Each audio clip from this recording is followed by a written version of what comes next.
नमस्कार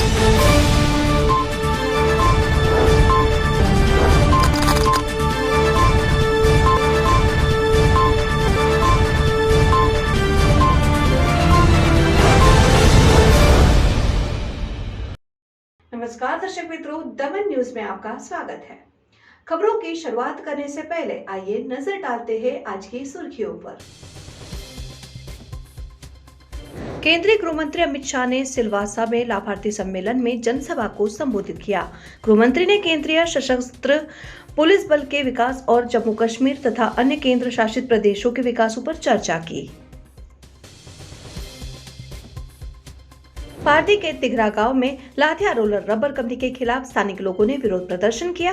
कंपनी के खिलाफ कार्रवाई नहीं हुई तो चुनाव का बहिष्कार करेंगे, नील उपाध्याय। स्थानीय ने आरोप लगाया कि कंपनी खुलने से लोगों के स्वास्थ्य को नुकसान होगा। प्रधानमंत्री मोदी ने अमृत भारत योजना के तहत ₹28 करोड़ की लागत से उमरगांव रेलवे स्टेशनों के पुनर्विकास के लिए वर्चुअल भूमि पूजन किया। आइए अब देखते हैं खबरें विस्तार से।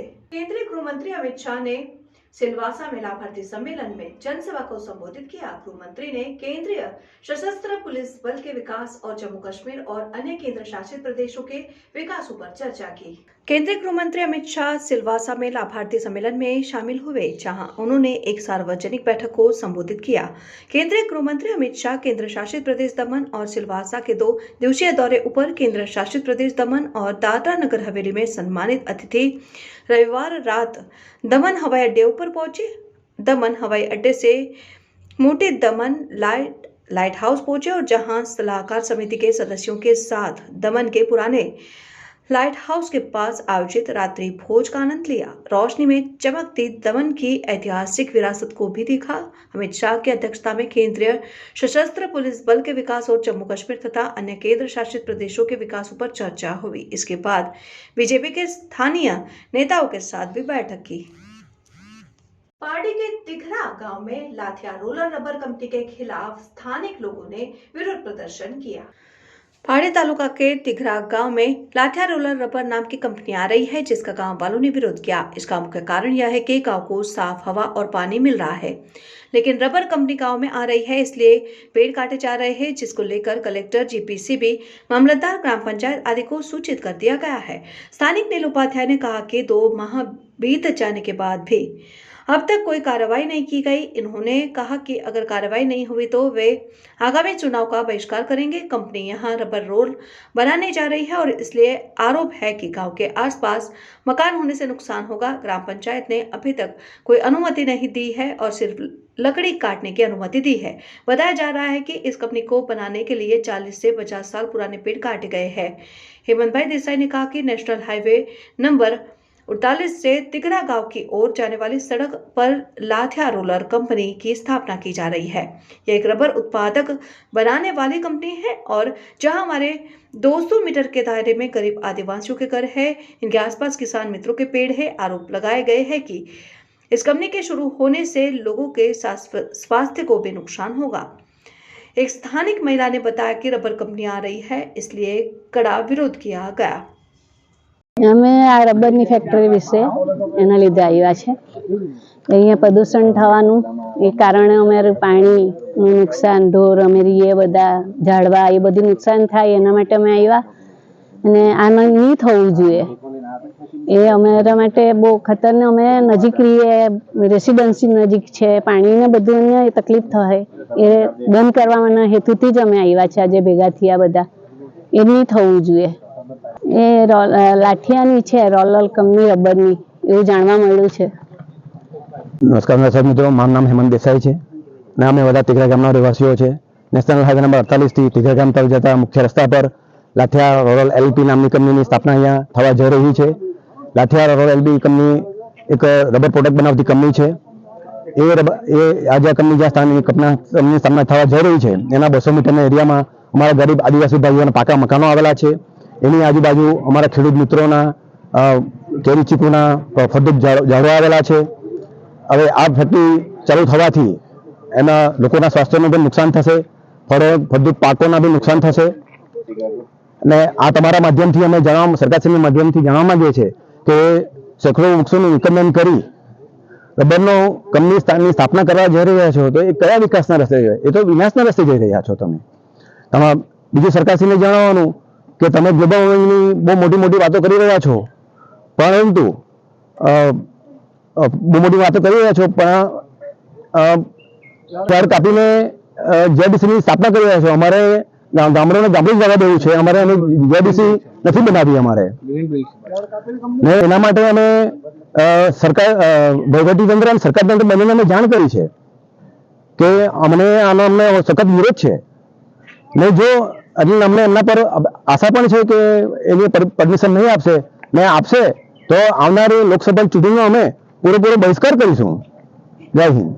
મારું નામ નીલકુમાર રાજેશભાઈ ઉપાધ્યાય છે. હું ટીકરા ગામનો રહેવાસી છું. ટીકરા ગામમાં જે રબર ફેક્ટરી રાઠિયા રોલર નામની એક રબર ફેક્ટરી બનવા જઈ રહી છે એના વિરોધમાં ટીકરા ગામજનોએ આજે વિરોધ પ્રદર્શન કર્યું હતું. અને વિરોધ પ્રદર્શનમાં આપણે જે મૂળભૂત અધિકાર જે સંવિધાન આપણે મૂળભૂત અધિકાર આપેલા છે, ચોખ્ખા હવા પાણીના, તેને રબર કંપની આવવાથી હનન થતું જણાય છે. અને બીજું આપણે વિલુપ્ત થતી ખેડૂત જે કહેવાય હાફૂસના ખેડૂત જે વિલુપ્ત થવા જઈ રહ્યા છે તે આપણા ગામમાં ઘણા હાફૂસના ખેડૂત પણ આવેલા છે, તેમને પણ અંતથી નુકસાન થવાની શક્યતા છે. એના વિરોધમાં અમે અહીંયા પ્રદર્શન આજે કર્યું હતું. અને સરકારશ્રીને અમે એવું નક્કી કર્યું છે કે અમે કલેક્ટરને અને બધાને જીબીસીપીને બધાને જાણ કરી છે તો તેના સામે યોગ્ય પ્રક્રિયા નહીં લેવાય. 2 મહિના થઈ ગયા હજુ સુધી અમને કોઈ જવાબ મળ્યા નથી. તો આના સામે યોગ્ય પ્રક્રિયા નહીં લેવાય તો અમે આવનારા લોકસભાના ઇલેક્શનનો અમે બહિષ્કાર કરવાનો અમે નક્કી કર્યું છે ગામજનોએ બધા ભેગા મળીને. આજે સેંકડોની સંખ્યામાં લોકો એકત્રિત થયા છે અને કારણ છે આપણે રાઠિયા રોલર નામની રબર કંપની જે બનવા જઈ રહી છે એના વિરોધથી. અને એ લોકોને જે મૂળભૂત અધિકાર ચોખ્ખા હવા અને પાણીનો છે તે જળવાઈ રહે તેના માટે એકત્રિત થયા છે. કંપનીઓ એ રબરના રોલર બનાવવા જઈ રહી છે. એ લોકોને કેવું છે કે જે રબરની એ લોકો પ્રોડક્ટ બનાવવા જઈ રહી છે અને રબરને એ ઓગળાવશે. એના લીધે અમને ભય છે કે રબરની સ્મેલ આવશે, કેમ કે રબર પ્રોસેસ થશે એની ખરાબ સ્મેલ આવશે. અને તે આજુબાજુમાં 25 મીટરમાં જેને રેસિડેન્સી આવેલા છે અને 200 મીટરમાં સેંકડો અમારા ગરીબ અમારા બધા ખેડૂતને ખેતી આવેલા છે અને બધાના ઘર આવેલા છે. તો અમારો જે મૂળભૂત અધિકાર ચોખ્ખા હવા અને પાણીનો છે એ હનન થવાનો જ છે, તેમને ખાતરી છે. ગ્રામ પંચાયતે હજુ સુધી કોઈ પરમિશન આપી નથી. લાકડા કાપવાને માટે ખાલી ગ્રામ પંચાયતે પરમિશન આપી છે. અને આ કંપની બનાવવા માટે 40 થી 50 વર્ષ જૂના 150 હાફૂસના ઝાડ કાપવામાં આવ્યા છે. ખેડૂતના છોકરા તરીકે મને ખૂબ જ દુઃખ થાય છે, કેમ કે ઝાડને મોટું કરવું અને છોકરાને મોટું કરવું એ ખૂબ જ ડિફિકલ્ટ काम છે. प्रधानमंत्री मोदी ने अमृत भारत योजना के तहत रुपए 28 करोड़ की लागत से उमरगांव रेलवे स्टेशनों के पुनर्विकास के लिए वर्चुअल भूमि पूजन किया. देश अमृत काल का उत्सव मनाने की ओर बढ़ रहा है. अमृत रेलवे स्टेशन के तहत देश के 525 रेलवे स्टेशनों का नवीनीकरण किया जाएगा. उमरगांव रेलवे स्टेशन को अमृत रेलवे स्टेशन के अंतर्गत शामिल किया जा रहा है. 28 करोड़ की लागत से जीर्णोद्धार कार्य कराया जाएगा. उमरगांव रेलवे स्टेशनों पर आने वाले रेल यात्रियों को शानदार सुविधाएं प्रदान की जाएगी. अमृत भारत योजना के तहत विभिन्न रेलवे स्टेशनों के पुनर्विकास के लिए प्रधानमंत्री का वर्चुअल कार्यक्रम आयोजित किया गया. उमरगांव रेलवे स्टेशन के पुनर्विकास कार्यक्रम में हजारों लोग शामिल हुए. स्कूली बच्चों ने विशेष कार्यक्रमों से सभी लोगों का दिल जीत लिया. रेलवे विभाग ने बहुत सुंदर व्यवस्था की है. उमरगांव रेलवे स्टेशन के पुनर्विकास से लोगों में खुशी का माहौल है. आज का जो प्रोग्राम रहा, जो फाउंडेशन स्टोन लेइंग का था अमृत भारत स्टेशन के तहत उमरगांव स्टेशन का, ये बहुत ही शानदार रहा. और यहाँ पे जो हम लोगों ने क्राउड एक्सपेक्ट किया था उससे लगभग हमें ज़्यादा ही महसूस किया. यहाँ के लोगों में बहुत ही ज़्यादा उत्साह दिखा और सबको ये लग रहा है कि हमारा नया रेलवे स्टेशन जो अमृत भारत के तहत अपग्रेड किया जाएगा उसमें बहुत सारी नई सुविधाएँ आने वाली हैं. उनको ये एक्सपेक्टेशन कि ये वर्ल्ड क्लास स्टेशन बन जाएगा, उस पर पूरी कोशिश जारी है. और ऑलरेडी इसके प्लान्स बने हुए हैं और इस प्लान में उनको जल्दी जल्दी एग्जीक्यूट किया जाएगा. कार्य ऑलरेडी चालू है इसके लिए. यहाँ पे बेसिकली जो एक आधुनिक स्टेशन पे जो सुविधाएं होनी चाहिए, यहाँ पे बहुत सारी सुविधाएं हैं लेकिन वो उस स्तर की फ़िलहाल नहीं है जो होनी चाहिए. तो यहाँ पे फ्यूचर में proper parking, proper arrival dispatch का एरिया, प्रॉपर कॉन्कोर्स एरिया, पूरा प्लेटफॉर्म के covered set, proper waiting hall, या जो डिसेबल्ड या दिव्यांग लोग हैं उनके लिए फैसिलिटीज़, अच्छे टॉयलेट्स, इस तरह की हर एक एम्यूनिटीज़ जो हम एक्सपेक्ट कर सकते हैं एक रेलवे स्टेशन पे, वो यहाँ पे प्रोवाइड किया. ઉમરગામમાં મોદીજીએ જે રેલવેનો જે વિકાસ થઈ રહ્યો છે કે ફોરેન લેવલ પર આપણું જે ઇન્ડિયામાં અને ગુજરાતથી લઈને બધા 500 સ્ટેશન જે એનું આજે એ કરવામાં આવ્યું છે લોકાર્પણ, એટલી ખુશી છે કે આપણો આજે મોદીજીએ બધી સુવિધાઓ એટલી બધી આપી છે કે અમે હમણાં જ અયોધ્યા જઈ આવ્યા. અયોધ્યા સ્ટેશન જોઈને એટલું દિલ ખુશ થઈ ગયું કે જે ત્યાં ફેસિલિટી છે બધી લેડીઝો માટે આવનારોને એવું લાગે છે અમે કોઈ ફોરેન કન્ટ્રીમાં આવી ગયા છે એવું આખું વાતાવરણ ત્યાંનું લાગતું હતું. એવું લાગતું હતું કે અમે અયોધ્યામાં આવ્યા છે. આજથી જ્યારે અમે 10 વર્ષ પહેલાં અયોધ્યા ગયા હતા ત્યારે અમને લાગતું હતું કે એટલે સ્ટેશનની મતલબ બધાનું દશા વાતાવરણ જો કેવું હતું 10 થી 15 વર્ષ પહેલાં. ને આજે અમે હમણાં ગયા તો એવું લાગે છે કે આટલું લોકાર્પણ સ્ટેશનોનું જો નવી જગ્યાએ બધા આટલા 500થી વધારે થઈ રહ્યું છે એ બહુ સરસ. અને બસ આવી રીતે આ મોદીજીને અમે સહકાર આપતા રહીશું અને મોદીજીને અમે કહીએ કે અમારા પણ એવી આશીર્વાદ વર્તાવ રહેજો કે તમે 2024માં નહીં 100 વર્ષ સુધી કમસે કમ 2050 સુધી તમારું આરોગ્ય સારું રહે અને અમે તમારા સાથ છે અને આવો વિકાસ करता रहो અને અમને બહુ खुशी છે. वलसाड में 18 करोड़ रुपए की लागत से तैयार होने वाली जेईबी के कार्यालय का वित्त मंत्री कनुभाई देसाई ने खातमुहूर्त किया. वलसाड शहर के दशहरा टेकरी पावर हाउस में 18 करोड़ के खर्च से नई बनने वाली नवसारी और डांग जिले की दक्षिण गुजरात पावर कंपनी के अत्याधुनिक सर्कल कार्यालय का खातमुहूर्त वित्त, ऊर्जा और पेट्रोकेमिकल्स मंत्री कनुभाई देसाई ने किया. सर्कल कार्यालय के खातमुहूर्त के मौके पर मंत्री कनुभाई देसाई ने कहा, जब ऊर्जा की बात आती है तो हमें शुरुआत प्रधानमंत्री नरेंद्र भाई मोदी से करनी होगी, क्योंकि प्रधानमंत्री ने ही गुजरात में ज्योतिग्राम योजना के तहत पहले 24 घंटे बिजली की शुरुआत डांग जिले से की थी. लोगों ने उन्हें सुझाव दिया था कि रात में खाने के समय ही आधा घंटा बिजली दी जाए, लेकिन उन्होंने योजना बनाकर 24 घंटे बिजली उपलब्ध कराई. ग्रीन हाइड्रोजन का उत्पादन भविष्य में जलवायु परिवर्तन से लड़ने में महत्वपूर्ण साबित होगा और गुजरात ग्रीन हाइड्रोजन उत्पादन का एक प्रमुख केंद्र बन जाएगा.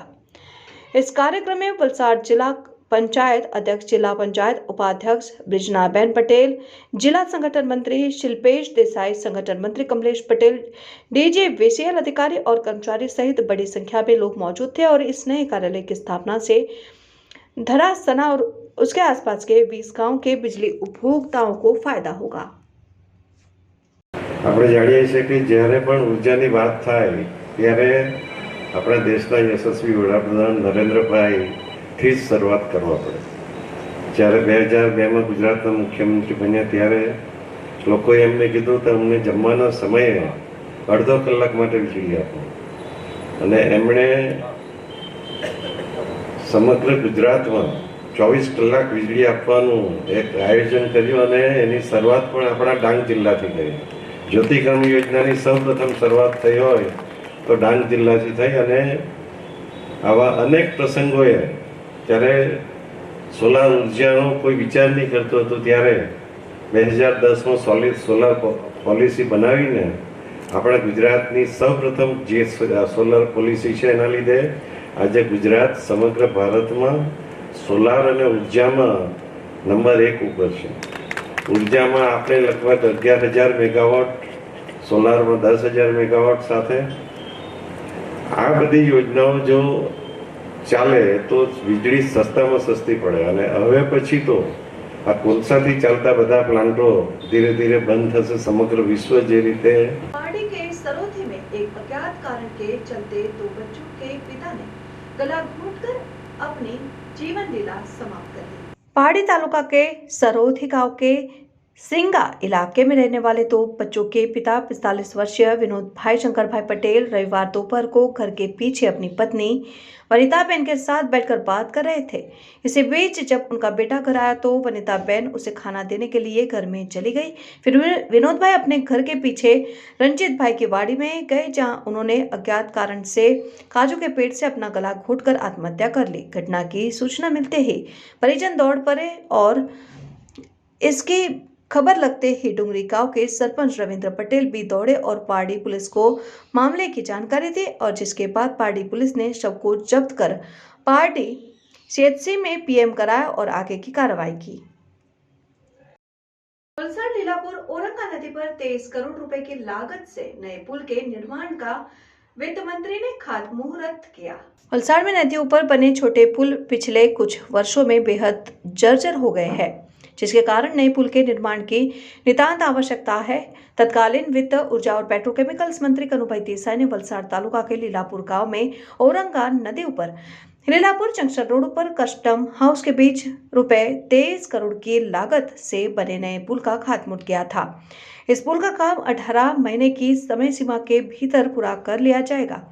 औरंगा नदी पर कस्टम हाउस के पास इस नए पुल के निर्माण से तटीय राजमार्ग एवं उत्तर और पश्चिम की ओर के गांवों के लोगों को नौकरी के लिए रेलवे स्टेशन एवं राष्ट्रीय राजमार्ग नंबर 48 से वाहनों का आवागमन सुगम होगा और यातायात समस्या का स्थायी समाधान होगा। और इस मौके ऊपर मंत्री ने कहा कि इस पुल में से वलसाड शहर को जोड़ने वाले लीलापुर, हनुमान भागड़ा और अन्य गांवों को फायदा होगा। उन्होंने इस कार्य को मानसून से पहले शुरू करने और इस बात का ध्यान रखने को कहा कि नदी से मिट्टी की जगह रेत न निकल जाए।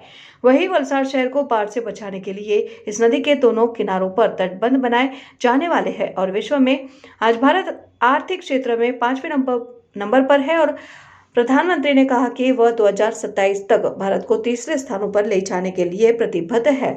और कार्यक्रम में वलसाड विधायक भरत भाई पटेल, वलसाड जिला पंचायत अध्यक्ष, जिला पंचायत उपाध्यक्ष ब्रिजनाबेन पटेल, महामंत्री शिल्पेश देसाई, कमलेश पटेल, संबंधित विभाग के अधिकारी व कर्मचारी सहित बड़ी संख्या में लोग उपस्थित थे।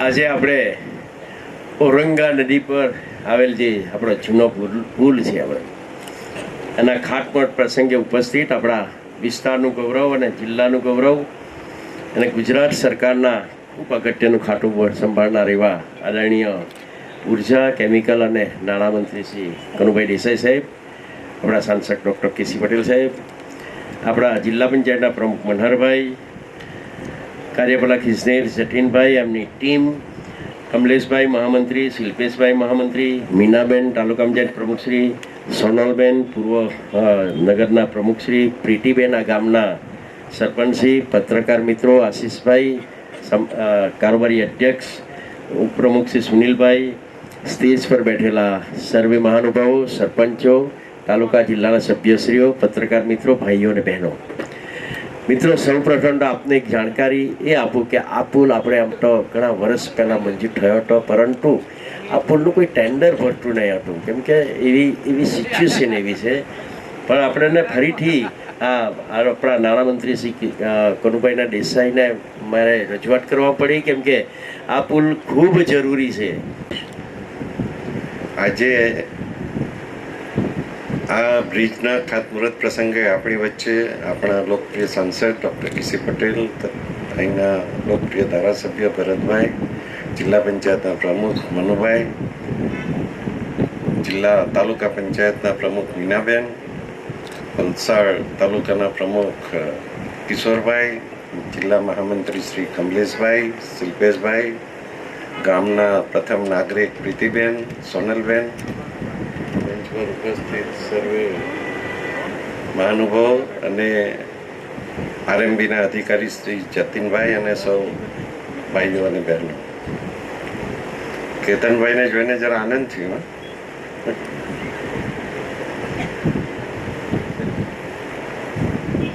જ્યારે સરકારમાં એસઓઆર રેટનો સુધારો નહીં થયો ને ત્યારથી આ ટેન્ડર ભરવાની પ્રક્રિયા બંધ થઈ ગઈ અને ત્યાર પછી ભરતભાઈ ફરીથી ધારાસભ્ય ચૂંટાયા 22માં અને ત્યાર પછીથી આ બધી પ્રોસેસ ચાલુ કરીને આપણે મને ખબર હતી કે આ સૌથી અગત્યનો બ્રિજ છે કારણ કે समाचार के अंत में आइए एक नजर डालते हैं आज के मुख्य समाचार पर।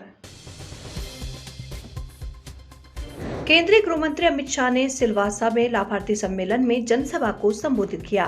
गृह मंत्री ने केंद्रीय सशस्त्र पुलिस बल के विकास और जम्मू कश्मीर तथा अन्य केंद्र शासित प्रदेशों के विकास पर चर्चा की। पार्टी के तिघरा गांव में लाथिया रोलर रबर कंपनी के खिलाफ स्थानिक लोगों ने विरोध प्रदर्शन किया। कंपनी के खिलाफ कार्रवाई नहीं हुई तो चुनाव का बहिष्कार करेंगे, नील उपाध्याय। स्थानीय ने आरोप लगाया कि कंपनी खुलने से लोगों के स्वास्थ्य को नुकसान होगा। प्रधानमंत्री मोदी ने अमृत भारत योजना के तहत रुपया 28 करोड़ की लागत से उमरगांव रेलवे स्टेशनों के पुनर्विकास के लिए वर्चुअल भूमि पूजन किया। तो ये थी अब तक की खबरें। फिर मिलते हैं नई खबरों के साथ, तब तक देखते रहिए तमन न्यूज। नमस्कार।